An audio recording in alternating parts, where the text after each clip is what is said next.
Hey there, it's Rob Knight, and I am happily packing for my first trip since February. It's September 2020, and I am on my way to teach a workshop in Grand Teton National Park for Wildside Nature Tours, and I could not be more excited.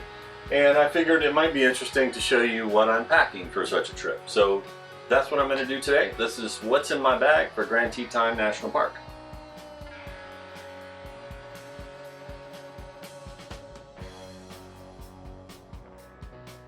I'm going to start with my shoulder bag, and I tend to always carry a shoulder bag through the airport just to, if nothing else, just to throw all that crap that you have with you at the airport into while I'm going through security.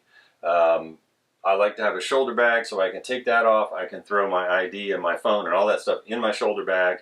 I don't have to put it in a bucket and send it, through security. That just creeps me out a little bit. So with the shoulder bag, I don't have to do that.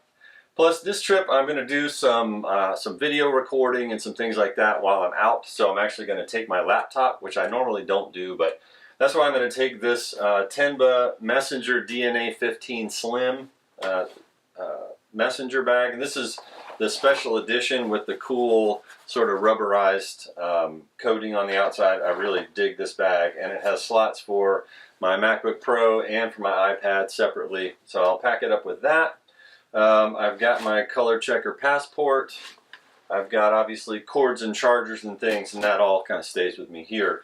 In this bag, I've got a Tenba. This is a BYOB 9, I believe. And this is a little tiny camera bag. It's going to have the camera that I'm talking to you on right now, my EM5 Mark III with the 17mm f1.8 lens. This is my my Olympus, let me give you the number, the LSP4 recorder, and a lavalier microphone for when I'm out and about. I can get good sound with no problem there. I've got also the shotgun mic that is on the camera that you're talking to. It's the Boya, the little micro shotgun mount. And the reason I use this little BYOB instead of just using the dividers inside the Tenba bag is that just for the same reason that I'm showing you here, because I can pull this out, throw it in the car while I'm driving around. I don't have to take this whole big bag and try to unpack things. Also in my little video bag here, I've got a polarizer and a variable ND filter, so I can keep the aperture nice and wide open and get exactly the shot that I want while I'm shooting video. Another little bitty thing in this bag is a tiny slate. And I learned on a video production earlier this year that to have a slate with your scenes and your takes written on it makes finding your videos after the fact so much easier. And it may seem a little bit silly, but man, it makes a lot of difference when you're shooting a lot of footage, and especially when you're trying to have to match audio and video. To have a slate just makes your life easier in post. So I've moved the messenger bag out of the way, and I've got my Tenba Axis 24-liter bag. This backpack is the jam. I love this backpack. This is one of the things that I really dig about it, that it opens from the front of the pack, so it opens on the side with your straps, so that if I set it down in the mud, I can open it and get into it without my straps being dirty. That's cool. And it's been pointed out to me, yes, if you open it all the way in the mud, then yes, your straps do get dirty, but you can stand next to it and that doesn't happen. This bag also holds a laptop, but I like to have the laptop in a separate bag to keep this from getting too heavy. Here I've got, on the top here, my MC20 teleconverter and my MC14 teleconverters. In the bigger side here, I've got my EM1X with the 300mm f4 Pro lens on it. One of the things I love about this pack is that I can also fit it in this same slot with either teleconverter on it as well. I don't have to take those off to pack.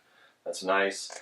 My second body here is the EM1 Mark III with the 100 to 400 f5 to 6.3 lens on it. This illustrates one of the things I love about this pack.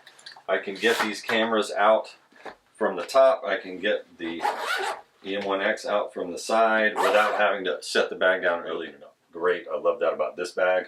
I've also got the 40 to 150 f2.8 Pro in here. It fits actually standing up in this bag, which is pretty awesome. Then on the regular end of the lens spectrum, I've got the 12 to 100 millimeter f4 Pro, and I've got the 7 to 14 millimeter f2.8 Pro. These are the 12 to 100 is one of those I just don't leave home without. I use it for everything from landscapes to street photography to whatever. It's a really versatile lens. And of course the 7 to 14 is fantastic for those big wide landscape shots. I love that wide angle perspective, and at f2.8 that works great even for some astrophotography. If I get a chance to shoot the Milky Way, if we get some clear nights, I'll be shooting that. And my other Milky Way lens is here, is the 8mm f1.8 Pro fisheye. I've gotten some really cool shots with the fisheye over the years, and that nice wide aperture allows me to get the stars and make some really interesting compositions. In addition to lenses, I've got a strobe here, the FL700WR Olympus flash, and a mag beam flash extender.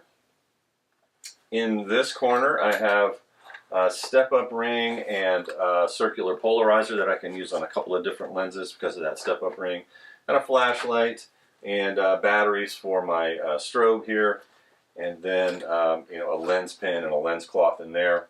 I've got the weather, the top coat for the backpack here, the rain cover. In this pocket I've got a little memory card wallet, lots of SD cards. Even I have some high capacity cards that aren't as fast. A lot of times what I'll do if I'm shooting wildlife specifically is use the faster rated cards, even if they're 32 gigabyte instead of 128 gig. And then have 128 gig sort of as a backup in the other card slot. Plenty of stickers and business cards and all that stuff, so that I can, you know, if I end up talking to potential clients or just making friends, and I can give my contact information out easily. This trip includes wildlife photography, you know, everything from birds to bears to moose, boy, hopefully some wolves if we get lucky, that kind of thing. But it's also a lot about landscape photography, and it's maybe some details and things like that. I don't have a macro lens in the bag specifically. The 300mm f4 Pro focuses so close, I use that as a macro lens sometimes. The 12 to 100 focuses very close, so I can use that as a macro lens if I come across something that I need to focus close up. This is not a trip for me that I'm going to be shooting a lot of macro and really focusing on the small things. These are sort of bigger shots that I'm going to end up making on this trip. Yeah, if you have any questions about a trip like this, about packing, about any of this gear, then please drop me a comment in the section below, and let me know. Thank you for watching. I hope it was moderately interesting, and I'll see you next time.